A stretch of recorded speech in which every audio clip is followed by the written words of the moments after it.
Hey, welcome back to the WODprep podcast. I'm your host, CJ DePalma, with the better host, Claire Bays, and the man of the hour, Dave Durante. Is that Durante? Is that Durante. Okay, absolutely. Awesome. Thanks, man. Thanks for coming. Yeah, it's good to be here. Good to be here. Absolutely. Yeah, we're super happy to have you. Dave sort of remembers, but me and Dave go back like almost 10 years. I attended like Power Monkey 3. Yeah. Something like that. It was still when it was once a year.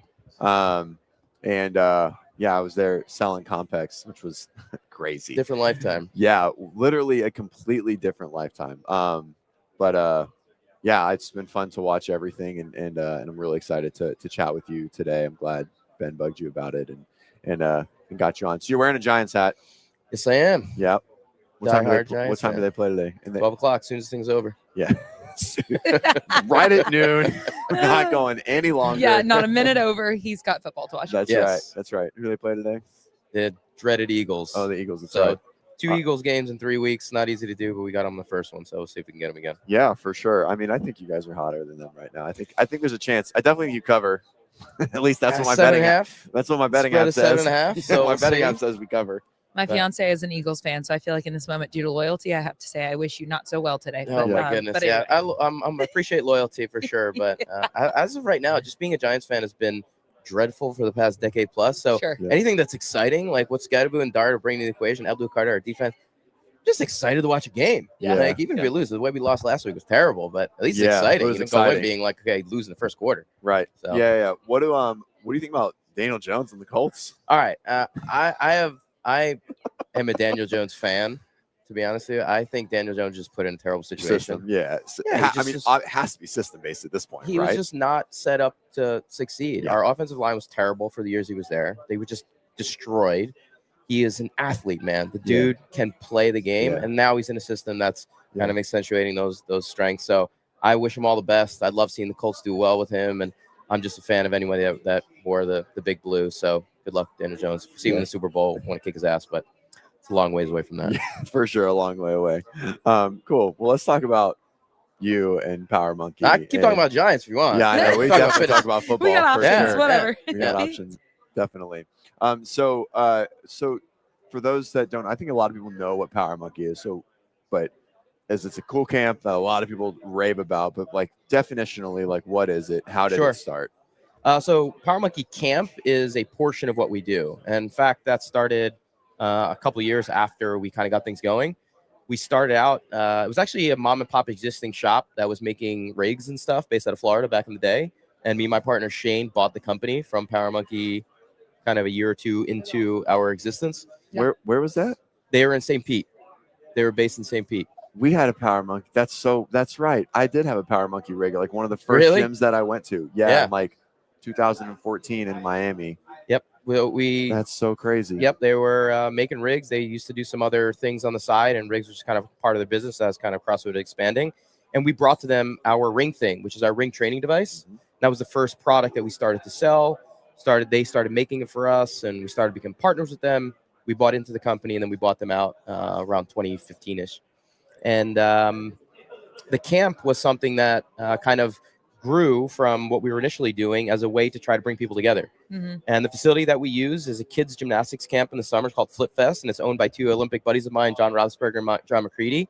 And I've grown up going to that camp basically while I was an athlete and special guesting there for 20 plus years. And we just were like, this could be an amazing location to bring adults out. Why can't we use this 150-acre epic location, 32-acre lake? We now have 50,000 square foot of gym space, 4 gyms, and just bring out a bunch of experts and create an incredible informational week. Yeah.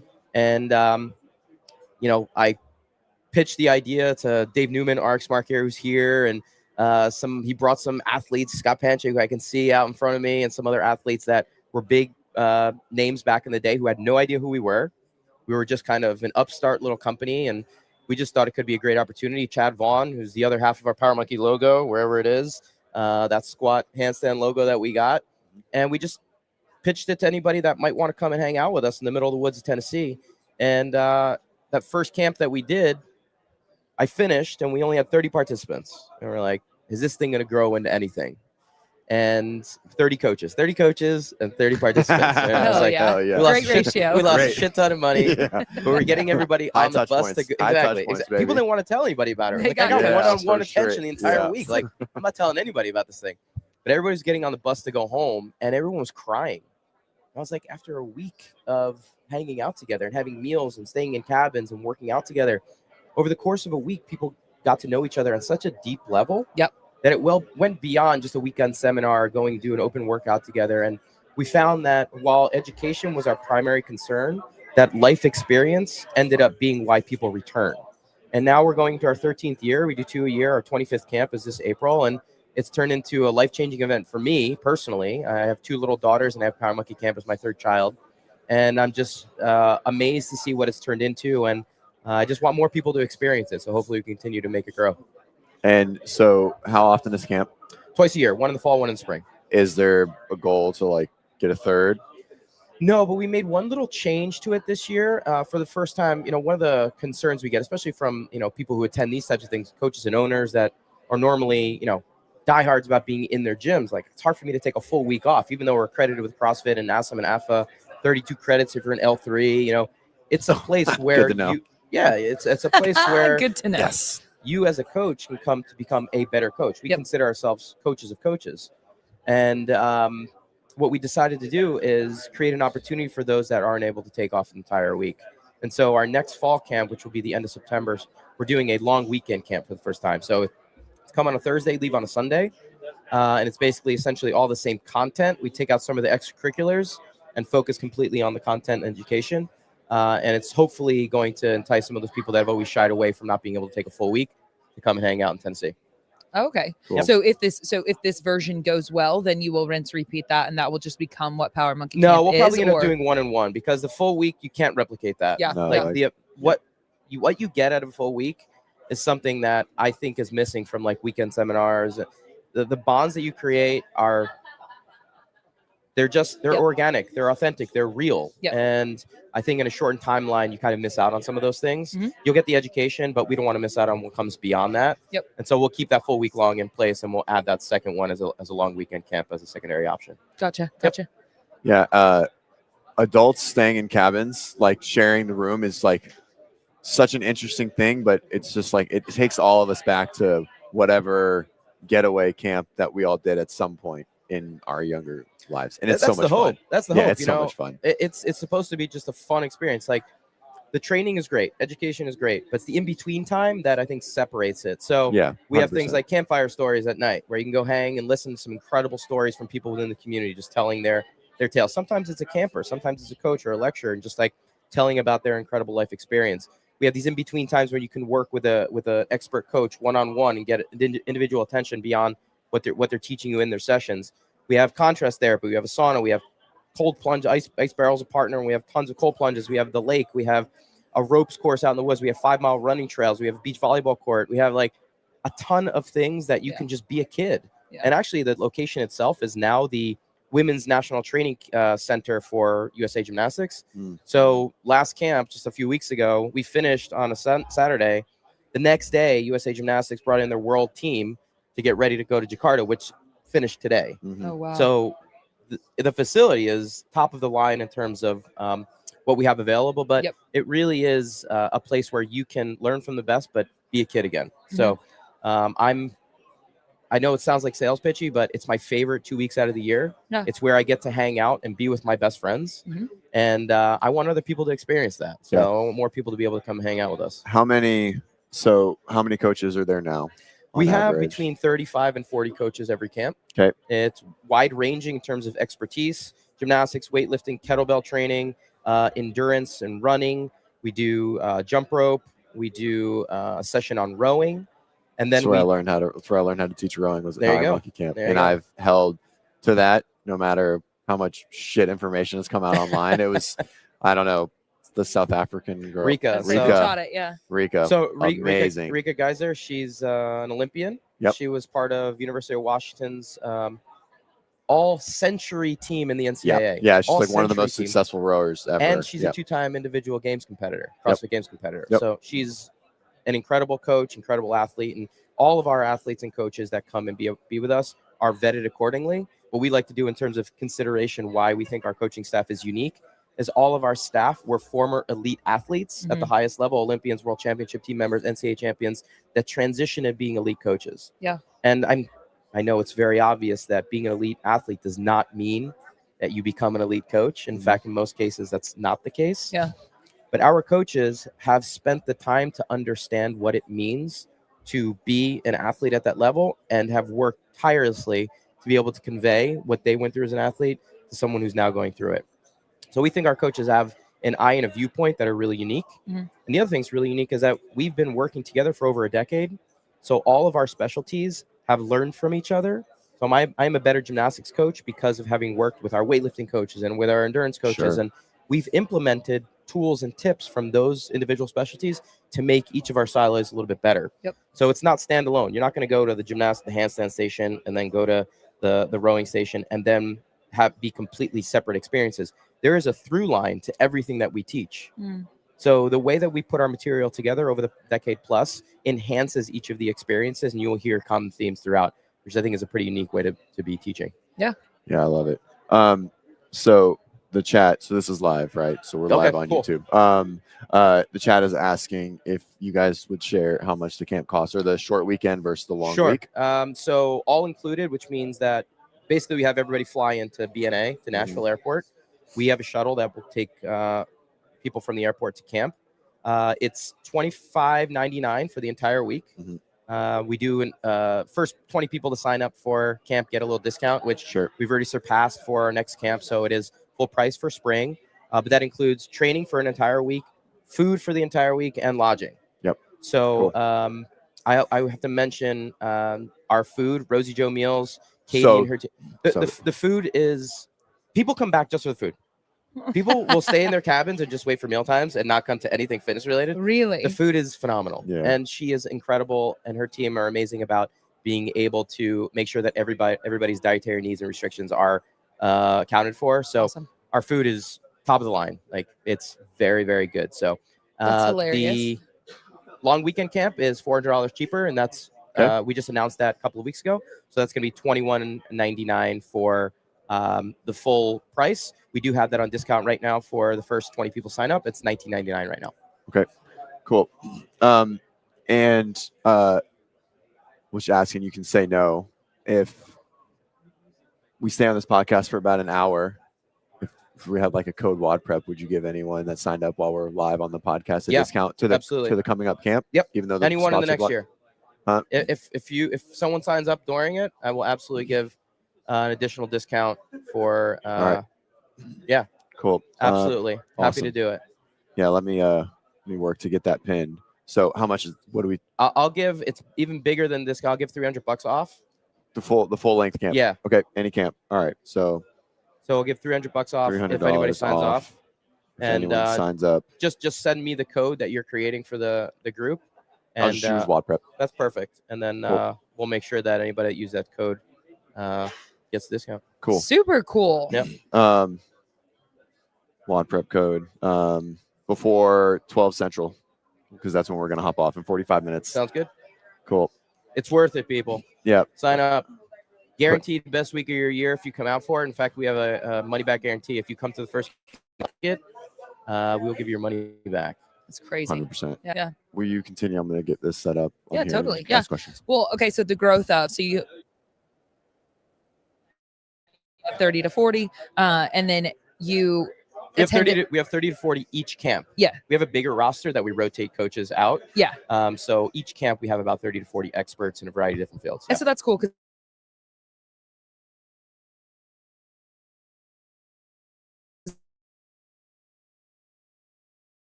sorry, it's okay.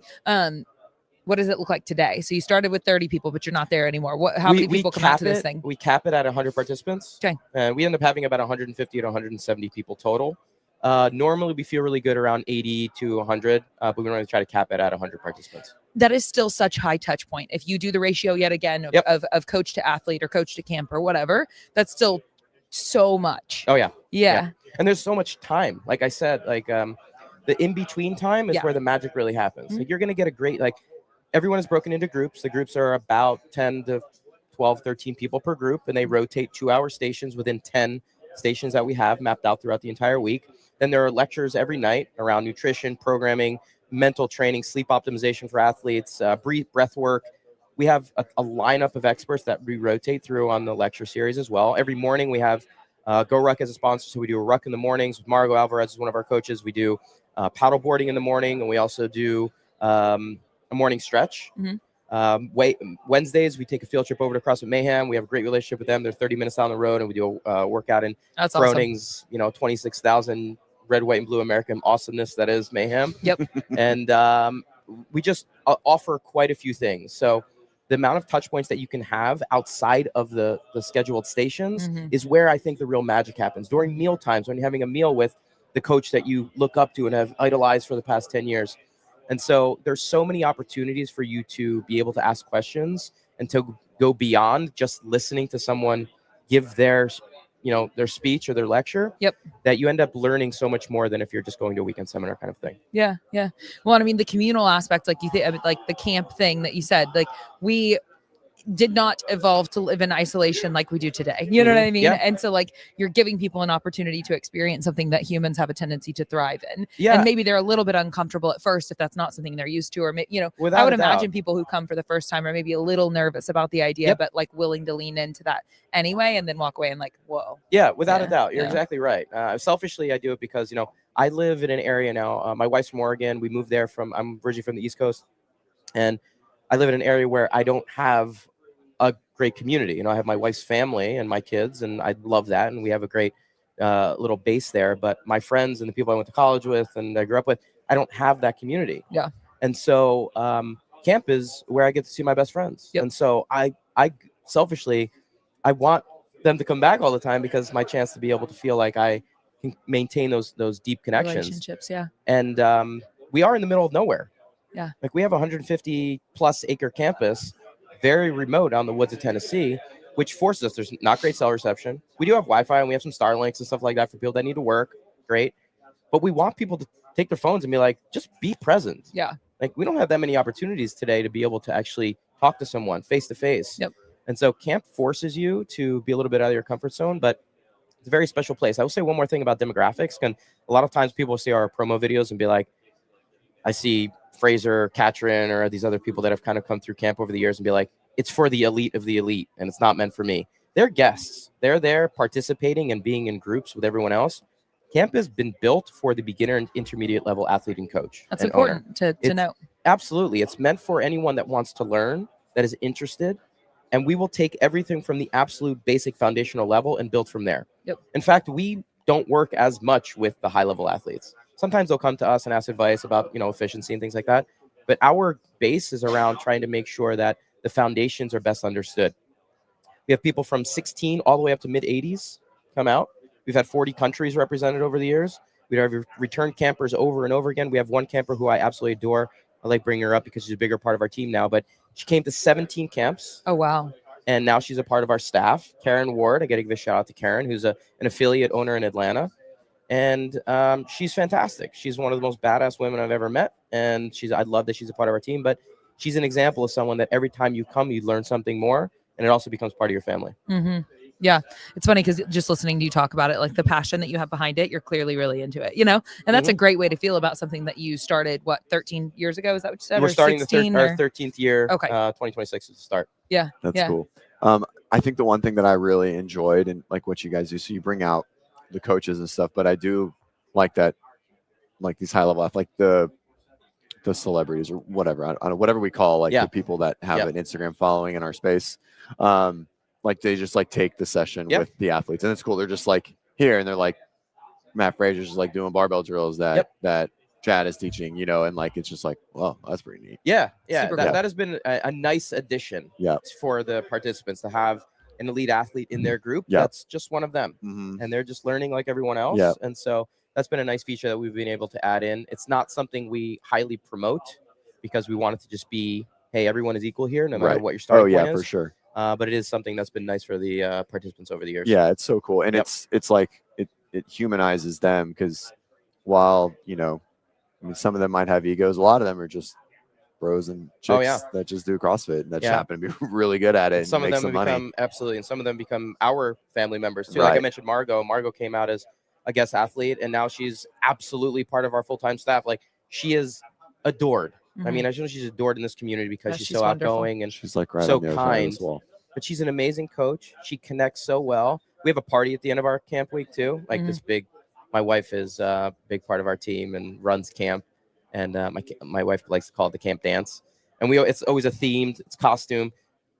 Margot has the record for most costume changes at every camp. She changes every like 30 minutes. She is in a different costume, different wig, different out. She is a champ. Like, if anybody has ever partied with Margot, you know that she goes all out. So we have a good time out there for sure. That's funny. Yeah, that's cool. I actually don't know that I'd ever had a one-on-one conversation with her. I don't think I have anyway until today. And we were both in the gym earlier this morning, and just it was immediately like we've known each other for Absolutely. a long period of time when really we have not. You know, of course I've known of her for a long time, but it was really, really warm, welcoming. Like She's fantastic. Yeah, she's great human being. super cool. Okay, so of all the things because you've got 30 plus 30 plus coaches at each one or something like that, what is something that's like you didn't start with but you've incorporated as far as like you say breath work and stuff? Was that always a part of it, or did that come in later? And then like of the things that you offer, what is your favorite right now for any reason? Like, what do you like? I love that we include that. That's unique, special. Camp has evolved quite a bit over the years. Initially, we had a lot of gymnastic stations. Because that's your thing, right? Yeah. I mean, we had 4 gymnastic stations. Initially, we had handstands, bar work, ring work, and parallel bars. And no, we had 5 because we had basic tumbling and mobility as a station too. Tumbling. Yeah, that's we had when basic tumbling. That's when I still went there. Yeah. Here's Margot coming through now. Yep. What up, girl? Hi. So we have 5 gymnastic stations in the first camp. And then slowly we were like, maybe we should add this. Maybe we should add this. And gymnastics slowly, weightlifting had 2. They had snatch and clean and jerk. Weightlifting's like, we would like a 3rd station. So we gave them an additional one, and we took another one away from gymnastics. So it's continuously evolved to what we have now on the main station side. But then our lectures are always evolving. I love our nutrition team with M2 Performance Nutrition and Dr. Mike Malloy and his team. They provide like just top of the line information around what nutrition looks like today and how you can implement it most easily into your training. I love our sleep lecture. Like our sleep team is like. Who teaches the sleep lecture? Dr. Allison Brager.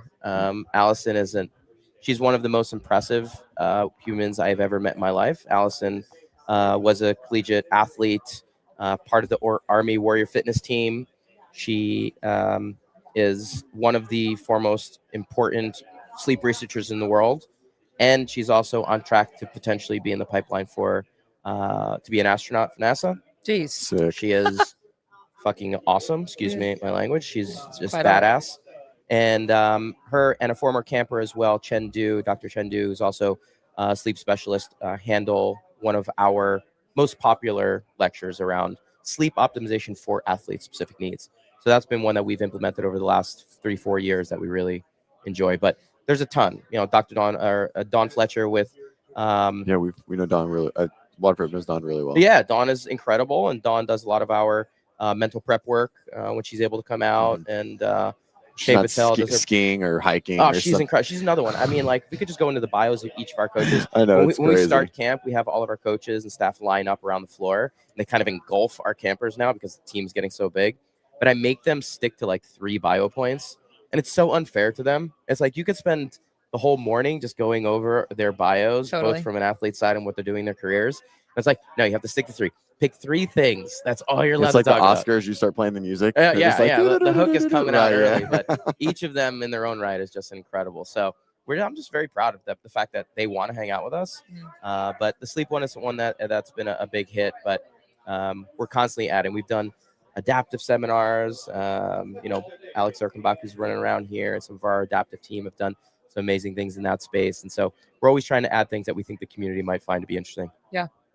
Cool. Are you speaking here this weekend?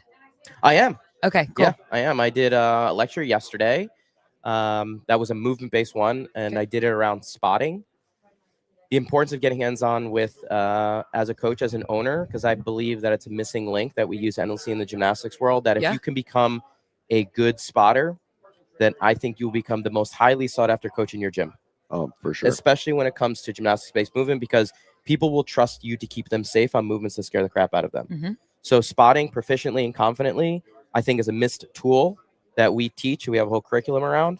And so yesterday I gave a little taste to some of the participants here on how to spot, specifically on handstand work, just because of the space that we had available. So we went through, like, where do we place our hands? Where do we look? What are we verbalizing? How do we make sure that people are feeling comfortable, especially with people that are scared about these movements? Mm-hmm. So that was yesterday. And today I have a lecture later on about the hierarchy of skill development, basically the entire structure on how we within Power Monkey believe skills need to be learned. And so I'm going through what the hierarchy of skill development looks like for gymnastics. Let's bump that up against what we talked about yesterday, huh? With Bird Box. Uh-huh. Yeah, with Nathan. Do you Yeah. know Nathan? I know. Bird Box? Yeah, absolutely. I used to coach with Nathan with CrossFit. I want to come back to the spotting. I've always found gymnastics progressions are challenging because you either put in a band which forces patterns that like might not be ideal, right? Because the band Putting a band, you mean? Yeah. Okay, sure. And so not that it's a bad thing or whatever, but like it's challenging. Spotting, like unlike learning how to snatch, you can just offload the bar and do lighter loads, and then you can practice drills. Yep. But with gymnastics, it's very challenging because you can't just make yourself lighter, but you can if you have very effective spotting, right? And not everyone is privy to that, et cetera. But that's how I've always felt like when we have like our in-person, like the progress they make there, because like, here, let me just offload 20% of your body weight while you move through the pattern that I want you to move through, right? Just like snatching with a PVC pipe versus, oh, you just have to learn how to snatch with your body weight, right? Like that would just never work ever. And so I think there's, and obviously that's like a low hanging fruit. It's like, oh, that totally makes sense. But it's really, really important to like effectively spot.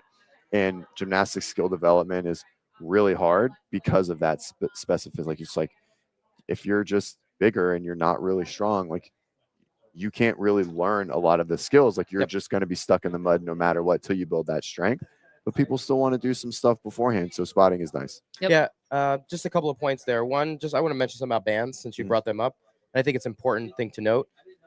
Bands are important, and they can be an incredible tool if they're used correctly. Right. However, in most cases, the way we're seeing them being used, they become more of a crutch than they do a tool. 100%. Yep. And There's no progression. I think people need to understand that bands spot disproportionately. So if you're using a band, what ends up happening, say you're using a band for a pull-up, it's spotting you a lot more at the initiation of the pull than it is the peak of the pull when the band is not as much tension. So, you use the bands and then you say, hey, I feel like I'm getting stronger. You take the band away and you don't understand why you can't initiate a pull-up at all. Is because you never worked on that portion of the pull-up. Right. The band has always been doing that portion for you. So understanding the disproportionality of the spot is important. What it does allow for is full range of motion, which is fantastic. And it also allows for you to be doing the same movement pattern that you're trying to work towards, which is also movement mechanics, also important. My hope is that people use bands as a weaning off of process and saying, if I'm using a band this week, then next week it's important for me to either decrease the tension of the band or work away from it. Not 5 years later, the only way that I do pull-ups is with the band. Right? So it can be a good tool. I think I'm a little plug to our ring thing. Our ring thing is a phenomenal equal assist tool to be able to work on things like push, pull, muscle ups with an equal spot from top to bottom. Right. So we built a tool that is meant to help if you don't have a hands-on spotter as a way for this to be working on it so you can understand movements that you're not able to do on your own with a safe and effective spotter. And the spotting component is something that we do endlessly in the gymnastics world. Right. Why not take from a sport that is already implementing these things and doing it well and figure out a way to be able to apply it to general fitness? I will say that spotting adults is very different than spotting kids. Sure. And so there are some things that you need to learn and that we've kind of implemented that prepare you to work with an adult who's a little bit bigger, maybe a little bit more frightful of a movement than maybe an 8-year-old kid. But it's still something that I think is a missed opportunity within the space that we need to dive into a little more deeply. On that, so Ring Thing's been out for 12 years, 11 years? More than that. It was before camp, so it was probably like 2012, 13. Right? Okay, so is there anything like in the product development line? No. And just because we're not an equipment manufacturing company. I was always hoping that it would progress. Continue. Like Ring Thing is amazing. Like it literally taught me how to do a muscle up, and but I was like, all right, what's next? Like, is there going to be a some handstand support, Yep. right? Or like a bar muscle up support, or whatever it was. We have a bar muscle up attachment Yeah. that you can work, and so it attaches to the ring, so you can Okay. work on that, which is cool. But that's not what we do. Sure. You know what I mean? Yeah. The amount of we ended up making parallel bars. Mhm. We made parallel bars that were meant for the fitness space that people loved. But then we had no warehouse, and we had the manufacturer switch a few for times, sure. and then cost became incredibly challenging. Yeah, it's not your thing. So it was just like, we love this, and we know that we can contribute. We actually started making stall bars before Rogue was making them as another piece of equipment that we thought were invaluable for the CrossFit community. And we just can't keep up with the, the Rogues of the world. Giants. Like it would be very specialized, but for us, education is like where our main target goal is. And so the ring thing is still available, but unfortunately, that's probably as far as we'll go with products. Cool. That's all right. Yep. Still a great piece. It's a great product. Thank you. Yep. All right. So we were talking about spotting. You paused it. I had another question in there, and then you broke off. With spotting specifically? Of the talk. Or did we want to move on to the next part of it? Whatever the hierarchy. The hierarchy. There we go. Yeah, and bumping that up against like the things that you think, that are important. Yeah. So the hierarchy, I'm going to go into it later today, but it's a 4-phase process. And the 4-phase process starts out with what we call creation of body shapes. Can I get my body in the shape that I need for higher skill development? Mm-hmm. So creation of body shapes is broken down into 2 subcomponents, mobility and core work. Those are 2 things that should be done on a daily basis. If I have a strong core and basically everything that encompasses that midline, not just your beach muscles, not just your abs and hip flexors, but lateral rotational work as well as posterior chain, strong core, and then a mobile body, you can create good shapes. Mm-hmm. If you don't have those 2 pillars, everything else will be compromised once you start learning skills, whether that's less efficient movement patterns or more potential for injury, but we have to be able to create good shapes. So we basically recommend that people spend time each day. You're listening to Kelly Strat this morning, talking about, 10 minutes a day, working on mobility was one of the pillars that he was recommending. We recommend that being an absolute paramount part of everyone's daily training so we can create good shapes. Part 2 is the boring part. Phase 2 is the part that nobody wants to do, but it's the part that in the gymnastics world, we spend endless amount of time. It's your static holds, your controlled movement. It's your pause work, your tempo work, your negatives, your eccentrics, all the stuff that you're probably doing with a barbell in hand, but not spending nearly enough time with on your gymnastics work. Yeah, and you say it's boring, but I mean, the moment that you make progress with that sort of stuff and you become remotely good at any of it, I don't know that it's so boring anymore. Sure. You would be somebody who's an expert and excellent at it. I haven't actually watched you move, but I looked at your Instagram and it's what you do, right? And like that's what I do, even though I'm not as well as I did a while ago, but I can still do something. Sure. But only you notice that. No one in the CrossFit space notices that. They're still like, holy shit. Yeah. That support hold is crazy. Yeah. Ooh. I wonder if he can hold the 2 minutes here. Oh yeah. Well, let's table that. Let's finish this, and then I have a challenge for you on Bird Box's requirements. Okay. And I just want to know if you can do some of their I don't know. requirements to be allowed to do a muscle up is their thing. Anyways, continue. All right, go ahead. I think you can keep going. I just the hierarchy. So you were at you were just mentioning the importance that I don't think that it's actually so boring after all. Yeah. Making progress is really, really sexy. It is. Most of the time you need buy-in from 1 or 2 people for the rest of the class to find value in it. Yeah. So if you have a class you're teaching and you're working on, okay, we're going to do pause pull-ups today. And people are like, all right, well, I'm doing this. If you get a couple people to actually start seeing benefits, the rest of the class will start to buy in. Okay, why is that person now better than me? Because they're actually spending the time where it's needed. Yeah. And if the coach has bought in, you're done. I mean, if the coach has bought in and they're good coach, you're done. Absolutely. Yeah. Phase 3 is our dynamic action, sexy part that everybody wants to jump to using kipping, swinging, momentum-based movement. That is a part of our sport. And we need to understand how to use that correctly. Yeah. I like to think about swings as being slingshots. So if we understand the timing and how to build that swing correctly, it can do the work for us and we don't have to rely so much on strength. However, you can't allow that pillar to be in place before phases 1 and 2 are firmly intact. Okay. All right. You can't maximize the potential of phase 3. And then phase 4 is the culmination. It's the creation of sequences, complexes, and routines. What you might see a games athlete do where you're putting different skills together, or what you might see at the highest level of the Olympics. If anyone is interested, like I mentioned earlier, World Championships for Gymnastics just finished last night. Best athletes in the world were doing incredible routines where they're putting complex skills together into something more impressive. So that's our hierarchy, and that's what I'm going to be going over into a little bit more in depth today. Yeah. Well, and when you said 3, you said something there about basically it wasn't like a prerequisite to be able to make attempts at other things. It was just this is the trajectory. Here's what you should focus on first, second, third, fourth, right? Not that you can never attempt anything in 3 ever if you don't have 1 and 2 perfected. Firmly intact. So phase 3, again, they follow this order. You don't stop working on a previous phase if you move on to the next. They just become part of your continued education. Yes. But phase 3 is another part that, can dive a little more deeply into.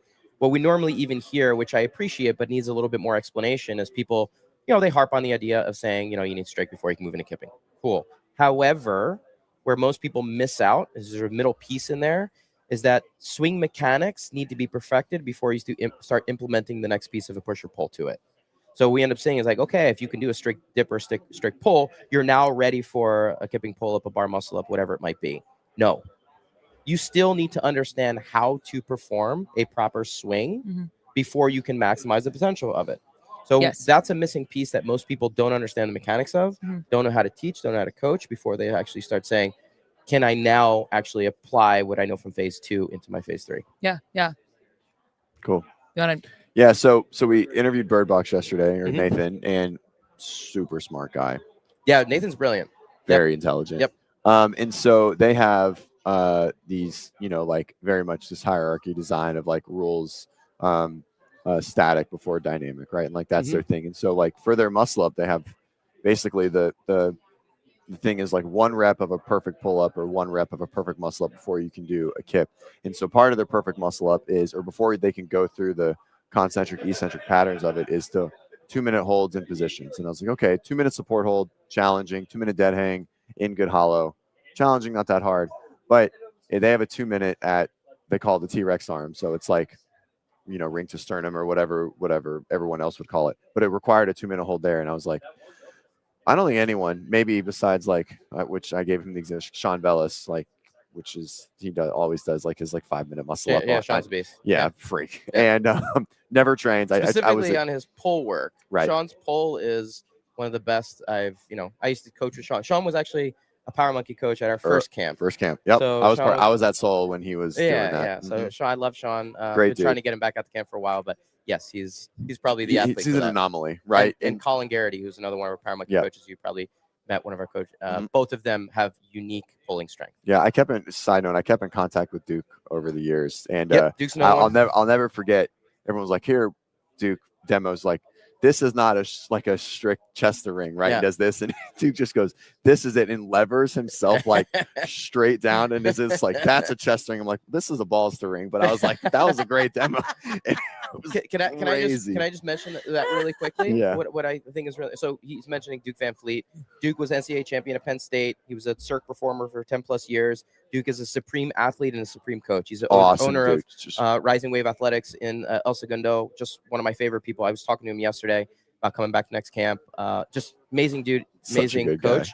But basically what he's teaching there, it's something that we harp on quite a bit, is when you're teaching someone push and pull, the goal should always be working towards the highest level version of any movement, right? Not towards a standard. We don't teach towards standards. All right. So when I ask a group a question around what's the completion of a pull-up, they'll normally tell me like chin over the bar. Chin over the bar is a standard. It's not the completion of the movement.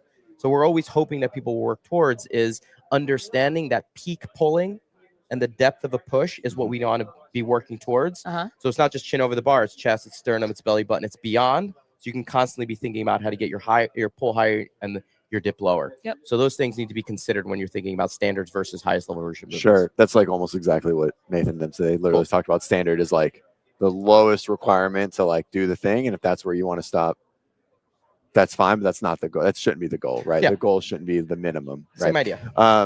And so anyways, coming back, so he just walked by, ironically. And so anyways, so one of their 5 points is like a 2-minute hold, like at ring to sternum or whatever they call the T-Rex arm, because it turns into a push. It's not really a pull if you go low enough. Can you do that? That's the question. I don't know, but I don't think so. That's so long. Too long. 2 minutes is a 2 long minutes time. is a long time. That was gnarly.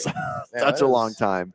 On that note, because I've always thought it was very impressive. What's your handstand hold record? Right now I'm freestanding, no walk. My record is just under 11 minutes. So that's like no bobble of the hands at all? Nothing. Zero. So like if you bobble, it's like you have to come down. Yeah, you have to come down. Okay. Yeah. So Great. I don't move the hands. I shift the body. So I'll Sure. be in different positions. Will you go like split and back for like balance or wide, or So I have kind of a strategy around it right now. So for anybody watching, like long handstand holds is like the one thing that I'm still like trying to improve. Oh, It's cool. been working on for a while. Mhm. Yeah. So, I do like 20 and 30-minute holds against the wall. So when I do like a half an hour hold, call it like Netflixing and holding, where I put a show down and yeah, I'll I like assume so. watch a show for half an hour and just. But long handstands and handstands for duration are not pretty handstands. They're not perfectly aligned. There's a lot of shifting. It's Right. accessing of different muscle groups.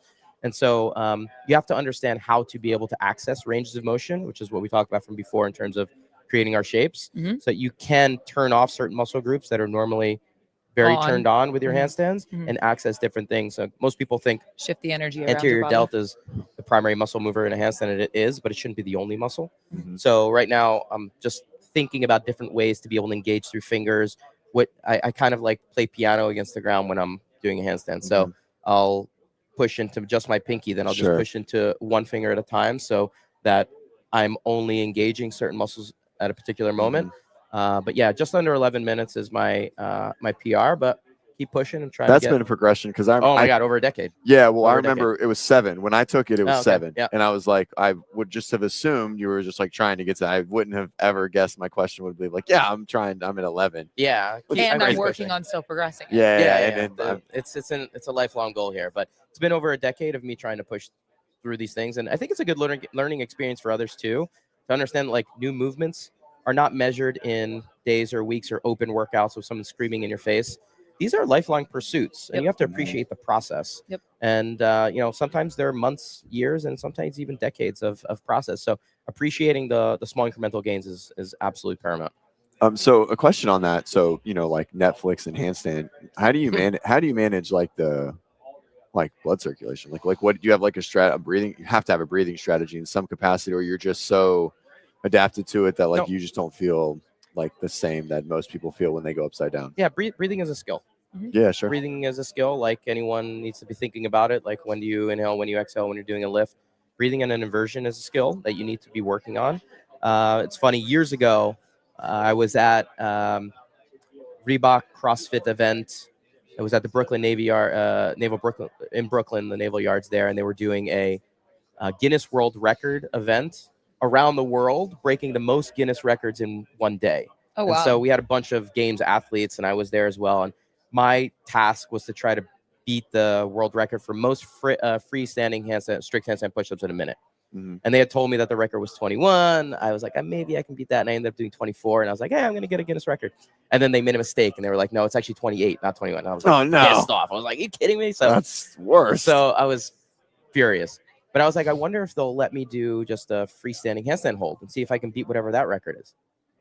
And they were like, we don't allow that record because it's too dangerous being upside down for that long. What? And I was like, you let people like stab themselves in the face with swords for time, but you're not going to let someone do a handstand? Right. So I was like shocked that that's not allowable. But I think it's because people don't appreciate or have never learned how to breathe inverted to prevent the blood from pooling to the head or to keep the heart rate down. Mhm. So it's one of the first questions I asked whenever I'm teaching handstands. I was like, are you noticing your breath? Mhm. You come down, you have your face beat red, and you're gasping for air after 10 seconds because you don't understand the importance of breathing. So most people's duration of their handstand hold will be dictated according to how long they can hold their breath. Right. Not great. Yep. Right. So yes, you need to be thinking about breathing. The tool that I found most beneficial with most athletes, starting point, is to verbalize their counting. Sure. So get upside down, 10 to 15 second holds, and count out loud. Mhm. Force yourself to take the breath, and then over time, it will become something that's a little bit more natural for you. Ideally, either nasal breathing or in through the nose, out through the mouth. Whatever you're doing right now is essentially what you want to be doing inverted. Yeah. Cool. Yep. Interesting. I love it. Yeah, it's definitely the thing when athletes start moving. They're like, I fall when I can't, like when I basically have to like let my breath go. Yeah. Right. Because when you're moving, maybe a little bit even more than when you're holding still, right? Like you have to breathe but maintain a brace. Like that's a skill within and of itself, right? Because that breath is naturally a little more shallow, right? It's not this huge belly breath, and so blah blah blah. Anyways, that's cool. Yep. Very neat. I can't believe you're further along. Yeah. I love it. It wasn't that long ago either. It was like 6 months ago that I finally made that that jump. That So next jump. Yep. So how often do you train it? Like how often are you Said upside down for 30 minutes? Netflix and whatever. yeah, I love handstands. Yeah, Like, yeah. it's a station that You I've- still teach it? 23 camps in a row. I taught handstands, and last camp, because of camper feedback, we switched up all the coaches. Oh no. And so I taught bar work for the first time. Yeah. And so Oh, that was probably a good challenge for you. To, it like, was. I have mean, to I switch it do up. weekend seminars where I'm teaching everything: ring Yeah. work, bar work, Yeah. handstands. But it was I feel like I lost a little bit of like my soul not being Right. over the handstand Oh, station. no. But Sure. I do handstands, some version of handstand every day. So yeah. whether it's presses or one arm work or working on my breath, whatever it is I'm doing, I get upside down a lot. Yeah, my favorite part of that is Dave gets upside down and he goes through, I think you call it the evolution of of handstand. Yep. the evolution of the handstand. And so it's like it starts basically like question mark, and then he just like unfolds like a slinky into like this perfect slide. I'm like, what a savage. I'm like, it's so cool. Yeah, it's a little party Yeah. trick. People Yeah, like that one. definitely a party Yeah. trick for sure. It's a good one. Cool. So Power Monkey Camp is late April. April Yep. 26th, May 2nd Cool. is the And next it's going to one. be a short Yep. one. Nope, that's a long one. Long And then one. the fall, September 24th Okay, to cool. 27th will be the long weekend. Awesome. And so that's only 2 weeks out of the year. Not saying it doesn't take an entire year to prep and all of those things, but you do other stuff at some Yep. point in the year. And Yep. so you guys have a online education company. We do. So we have our online platform, Power Monkey Training. It's an app. It's something that we've built from scratch. I don't recommend anyone building an app from scratch, but we've done it over the past decade, and it is an incredibly you valuable manage tool. the app yourself? Yeah. Oh, Well, we have wow. a developer and stuff like that, but we've built it completely from scratch. So what it's allowed us to do is build in everything that we want the athlete to experience. So most of the plans in there right now are around skill development, learn your first pull-up, learn your first handstand, press the handstand, and it works through an assessment process. So you put in your inputs, it tells you what level you're at, and you build from there. It's very comprehensive. All the videos that we've built out, we have 1,200, 1,500, whatever the videos are. We have a full video database that's searchable in there, that's free. The premium version of the app, when you get access to the plans, is a pay for, but every day we have a free core workout in there to kind of go in line with our phase one. Yeah. So free access to a core cool. workout that you can just get after every single day. But it's an absolute paramount way to be working with us. And there's also a chat feature in there where if you send in videos and want feedback, I am the one on the other end that gets those, and I Sick. will actually, give feedback and be like, hey, you should do this, you should do this. So you get personalized attention if you're someone that is looking at working with us. So Power Monkey Training is a huge part of what we do outside of the camps. And then along with that, we do weekend courses. So we are traveling around the world. We do 25 to 30 of these. Not always me. We have our staff of Power Monkey coaches that travel around the world. I have to go to Barcelona next week. I was in. Oh yeah, it sounds really tough. Yeah, I was in Italy last week, and so the cool thing is that we get You to said pick the I have locations. to. I have to. I get to. Absolutely. Are you do you take the fam? A lot of times we do when we can. I want my kids to experience the world, and we lived in Italy for a while. I'm an Italian citizen. I have dual citizenship with Italy, so I took them out there for. Are you Italian? Yeah, I'm Italian American. So yeah, my parents from Italy, and I spent a few years of my life in Italy, so I feel connected to that part of my world. Yeah, and I want my kids to be able to help experience like what the rest of the world has to offer. Yeah, sure. And so we take them on trips with us quite a bit. And my wife was a circus performer, dancer, big part of Power Monkey. It was one of our, she taught CrossFit Gymnastics with me for a number of years, and one of our lead Power Monkey coaches. So she knows this world very well as well. Yeah, that's awesome. That's cool. Is it like a thing? I feel like everyone that I know that's in some form of gymnastics or calisthenics, like they marry into that. Is like it happens more often than you think. A lot. It It's happens a lot. Yeah. a lot. It's a lot. It seems like a lot. Also, Like everyone's like, yeah. oh, I was this gymnast, and like, oh yeah, my wife was Cirque du Soleil. And I'm like, what? Like, you guys just like, is there like a group of like 600 of you that just like party all over the world together? Yeah, like, I mean, they're unique creatures, and to be honest, like CrossFitters often marry Yeah, sure. CrossFitters, right, or whatever, right, in whatever little demographic that you are. But like gymnastics people are like. Or ninja people or whatever, like I guess ninja wouldn't be that, but circus, whatever. Anyway, I don't know. You do see it a lot. It is a very unique it is breed. And me and my wife's story is an interesting one. We got started off in the art world. Just a quick story. I think you tell us the Power Monkey. Sometimes I do. Like, our story with Power Monkey is unique because me and my partner got started with Power Monkey because of the 2010 Victoria's Secret show. which I was in, which I just posted on because it was a 15-year anniversary of it just a couple weeks ago. So the whole segment that we did during the Victoria's Secret show is on my Instagram feed. But He's probably about to pull it up for yeah, you. it's a memorable experience. Oh Me and my wife met because of the 2011 Venice Biennale, which is a contemporary art festival that's held every 2 years in Venice, Italy. And that year, the American entry, they consider it kind of the Olympics of the art world. And that year, the United States entry was the Indianapolis Museum of Art, which is where USA Gymnastics headquarters is at. I had just been living in Italy. I got asked to help coordinate the athletes for the exhibit. And we ended up, she was the first person that I hired for the event. And we were based in New York City at the time. We were hiring other athletes and other performers. And we moved to Venice for almost a year and performed on sculptures. She was on an airline sculpture that was a sculpture that was made out of wood and steel that was meant to look like a Delta airline seat, first class airline seat. And mine was an American airline seat. And we performed gymnastics and dance routines on these in a pavilion in the middle of Venice. And so it was an interesting way to start out our relationship. And she didn't want to move back. She said, "This is our life now, right? We just perform and eat ice cream all day." I was like, it's a very fake life, but it was a good place to start. Yeah, sure. Yeah. Yeah, that's cool. That That's is a good so story. cool. Yeah. It's a good Yeah. story. Yeah. Okay, so we're running up on time. I want to make sure you make kickoff. Yeah, thank you. And so you've coached a lot of athletes, and so let's give them something to kind of digest. Like, what's your, I don't know, top, I don't know, like 10,000-foot view piece of information or coaching advice to give to anyone? I think we mentioned the phases, and I think that part is where I would start with any athlete. Just appreciating the process and setting long-term goals. Whether or not you achieve them doesn't matter. Mhm. Like to me, if you have the trajectory of saying I want to go to the Olympic Games or I want to learn a muscle up, whatever it might be, the things you learn along the way are the real measuring sticks. Mhm. And so the progressions, and I think the best way for us to be able to kind of, eat that elephant one bite at a time is to understand that progressions are so important. And so for us, like just appreciating the process around phases 1 and 2, I think would be the take home point that I would most want people to understand. Yeah. So yeah, that's where you need to be spending your time. Yep. Cool. Can I just mention one other thing? Yeah, I'm ready. And this is a like first take, the first time that I'm mentioning this. Ooh. So we haven't mentioned it to the world yet, but we're going to be opening up our first brick-and-mortar location in 2026, and we just closed on the lease, and construction has started.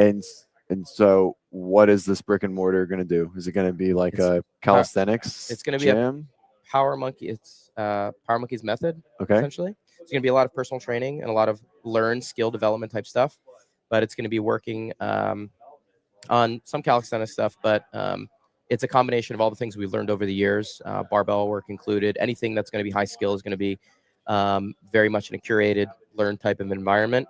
But it's in Tribeca, New York, and we're going back to the East Coast. So we're moving. Oh, So you're moving. Yeah. Oh my gosh. Back to New York. So Very, you're very in excited. Oregon currently? We're in Oregon right now. Okay. We're in the process of moving back to New York City, where me and my wife lived for 12 years, where I grew up. I grew up in Jersey, and so it's a little bit of a homecoming for us, and we're very, very excited for the community to come back and hang out with us in Tribeca. Awesome. And Tribeca, is that in the city? I don't know shit about. Yes, Tribeca is a neighborhood in Manhattan? in Manhattan. Yeah. Okay. It's just south of like Soho, just north of Financial District. Okay. And so it's a great neighborhood. Our facility is going to be pretty fantastic, and we're doing it in collaboration with an Italian equipment manufacturing company called Technogym. Awesome. We'll be providing all of the equipment, the digital experience. It's going to be one all-encompassing experience from the moment you walk in, from the digital component to what you're experiencing in the gym to out of the gym. And so we kind of think it's the first of its kind in terms of what we're offering. So we're very excited about it. Cool. So Technogym. So is it like exactly what it sounds like? Like is it like strobing lights and like? No. Technogym. What's a European thing? Yeah. Technogym. Like I'm not that far off It's more base. like technology. Yeah, and I got gym it. equipment together. But, there are plenty of technogyms in Europe, by the way. Like it is crazy. Yeah. It's my kind of people. That is like my workout stuff. You've most likely been on a piece of Technogym equipment Sure. at some point, whether it's in a hotel or Soho House or that kind of thing in the past. But we've been working with them for a while now to start bringing their equipment to the functional fitness space. And so this will be a brand new offering in a lot of ways. This will be the first gym in the States that has this type of equipment, this type of setup. So it's a new foray for them as well. And so you said primarily personal training. Will there be like a group class Yep. design? Okay. Yep. There's group class design. There's some bodybuilding components. We have plate loaded equipment along with functional fitness equipment. So Okay. it's a little all encompassing when it comes to strength and capacity training. But yeah, How big's many? how big's the space? Yep. it's 6,500 square foot. in Oh my Manhattan. gosh, in Manhattan. Yep. Holy so much. Two floors. It's going to be pretty spectacular. Yeah, it's going to be a very high end type of experience. Yeah, we'll for have, sure. Full recovery suite. So there'll be sauna, cold plunges, all the recovery tools. So that community is going to be getting something very special. Yeah, for sure. I mean, Yeah. I think like we don't have to dig into the business, but I think that's the only like the optics behind something like that, where that is. Like, I mean, I think that's obviously the play, and kudos for you for getting that financing and doing all those things. Like, I assume that's like been just like the numbers and money running through my head right now is bonkers. It's a lot. And so, you know, we don't have to talk about that on there, but that's so cool. And I am for sure going to make that a trip. Well, Yeah. I was going to say, the thing is, you've put it in a great location for people to have many reasons to visit. So not only Yep. will you have obviously the local community that will be experiencing such a treat, but like people will be able to travel to your Absolutely. headquarters So we more didn't, than just 2 weekends a year. without a doubt. Yeah, we Yeah. want. So we didn't have a brick and mortar in New York ever, but we helped facilitate CrossFit Solace getting off the ground in 2014. Mhm. Yes. And Oh, that's where that's such Power a- Monkey, and that was a beautiful gym at the time. It was probably, one of the premier CrossFit gyms in the world, and it's where we had our Power Monkey headquarters at. The owners, That's where all your videos are. yeah, exactly. We shot Yeah. all of our videos there, and we did all of our Not personal anymore. training. Not Not anymore. anymore. Now we have a new location. But one little thing that's really cool about what we're doing in Tribeca is we have an apartment that's built into our budget for rotating experts. So every month we're going to bring in another one of our Power Monkey expert that doesn't live in the city They to can do just come cycles. So stay. we'll have a weightlifting cycle with Chad, or another we'll have sleep lectures with our sleep doctors, and we're going to bring what we have for camp for a full week to that location, and always bringing in experts on a That's regular cool. basis. So we're just going to try to stay ahead of curve and treat it almost like a training center. I Right. lived at the Olympic Training Center for 4.5 years. I know what that type of experience is like, and we want to bring that type of thing to the masses. Yeah, I think that's like, yeah, now I'm just thinking of strategy. I think that's the way for sure, right? Is to like find this reason to travel Yeah. concept. Like it's It's going to be a destination for yeah, sure. a destination. I think you have to make it that. Like, to potentially rely on like recurring membership would be really, really challenging. Like the destination thing, yeah, like everything's a camp. Like people are coming there. Yeah. Week drop-ins are going to be like your primary thing. That's so cool. June 1. that sounds June 1 is our awesome. open date. We're excited. Oh my gosh. Do you already have an Instagram page for it or anything like We that? do. We do. Okay. It's dormant right now, but we have Power Monkey Tribeca will be the Instagram for it. Cool. Right now, if you want Sick. more information around, just go to Power Monkey Fitness or myself, Dave Durante, our Instagram page, and we'll slowly start to trickle out. But really haven't announced it. This is the first time I'm actually talking about it. Thank Cool. you for choosing to do Yeah, that you got here. it. I don't Got know it. that there was much of any thought behind that until right now, but I love that you did that. You got it. Cool. Yeah. You got it. Cool. Well, you can clip this directly, or if anyone reaches out, we can clip it for you if you want to like throw it on Power Monkey page Sounds or your good. page or whatever. Sounds good. Sick. All right, guys. It's time. Go Giants. Go Giants. Thank you for your time and congratulations. Thank you. I mean, it sounds like you've Yeah. been running a well-oiled machine for quite some time. Yeah, we're excited about the next Um, phase. And yeah, that's really cool. Thank you. Thanks, guys. Thank you so much. We'll be back in exactly an hour with Tom and Jen from the Medical Society. Yeah, and this Stay is tuned for the next one. It'll be just as good. and it'll be a cool lead up to the one that Yep. follows it as well. Like Yep. those back to back are actually going to be a pretty complimentary. It'll be pretty cool. Yep. All right. See you guys later. Thanks for joining. Peace.